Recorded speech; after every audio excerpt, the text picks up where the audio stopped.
the generation that needs to rise up again. Today, I didn't come to give you a perfect speech.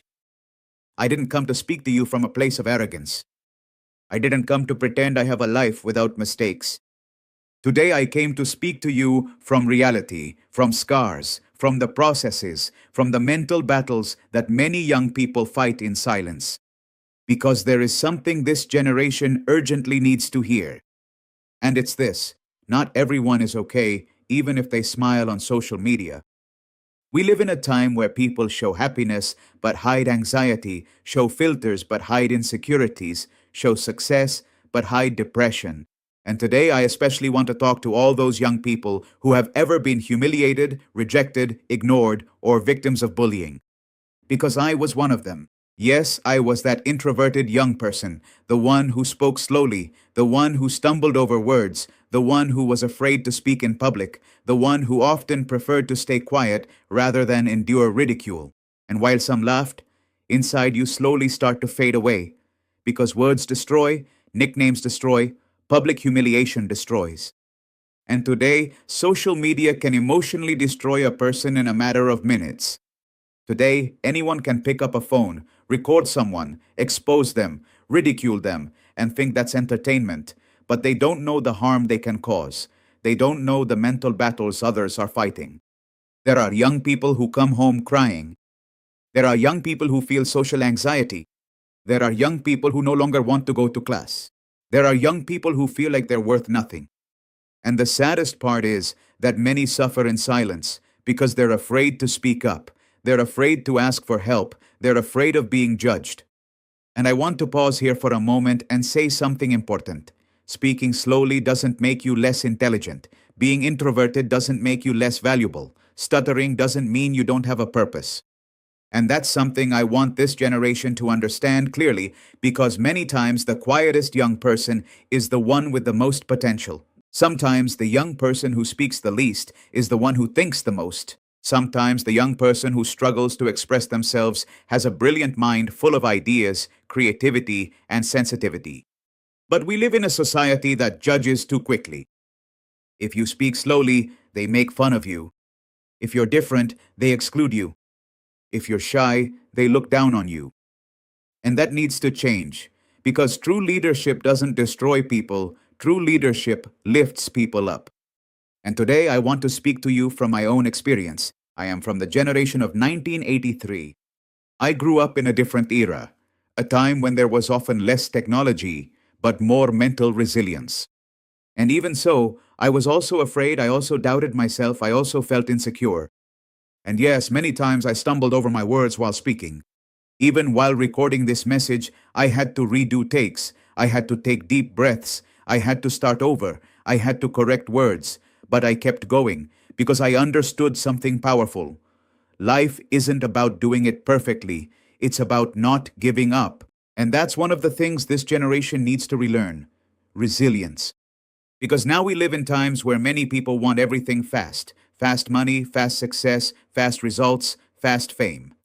But no one wants to go through the process. No one wants discipline. No one wants to work in silence. No one wants to develop character. And listen to this carefully.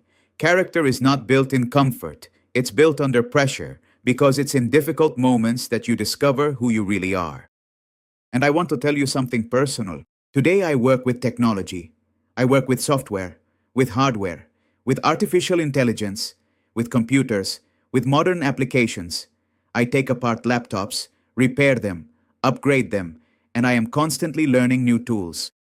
But I also work with people, with children, with people with multiple disabilities, with different personalities, with various ways of learning and communicating. And that taught me something that is worth more than any technology. Patience and empathy are more powerful than perfection. Because not everyone learns the same way, not everyone speaks the same way, not everyone heals the same way, not everyone processes emotions in the same way. And behind many behaviors, there are stories that no one knows. Behind a restless child, there may be pain. Behind an aggressive person, there may be trauma. Behind someone who is quiet, there may be anxiety. Behind someone who stutters, there may be fear, pressure, or insecurity. And that's why we should never make fun of anyone, because we don't know the internal battles others are fighting. And I want to say something strong today. This generation needs more humanity, less ego, less arrogance, less toxicity, fewer jokes disguised as humor, and more respect, empathy, values, emotional intelligence, discipline, and faith. Because social media is full of filters, but the human soul cannot be edited.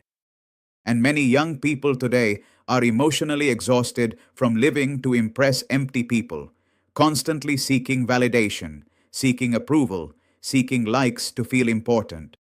But listen to this. Your worth does not depend on social media. Your worth does not depend on followers.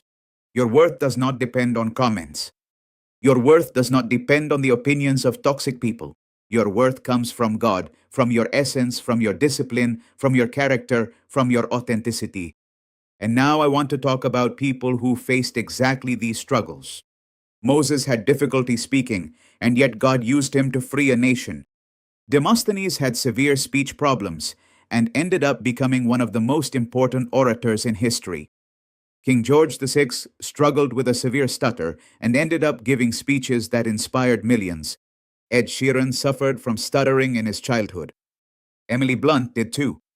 Joe Biden was also mocked for the way he spoke. And do you know what all of them did? They didn't give up. And maybe that's the difference between people who move forward and those who stay stuck. Those who move forward keep walking even when they're afraid, because fear never completely goes away. You learn to master it. You learn to face it. You learn to keep going even if your legs are shaking. And I want to tell you something from the heart. God never wastes anyone's pain. Every process has a purpose. Every tear teaches something. Every rejection strengthens something. Every battle develops character. And maybe what people mock you for today will be exactly the message that inspires thousands of people tomorrow. So don't give up. Even if you doubt yourself today, don't give up. Even if you feel anxious today, don't give up. Even if your voice trembles today, don't give up, because maybe tomorrow your voice will move crowds. And before I finish, I want to make something clear. The world doesn't need more perfect people. It needs real people, authentic people, people with values, people with empathy, people who use their wounds to lift others up. So get up, dust yourself off, heal, learn, grow, forgive, and become someone so strong that your story inspires others to never give up. Share this message if you believe this generation can still rise up. Comment, I won't give up. And remember, those who survive pain often end up changing the whole world.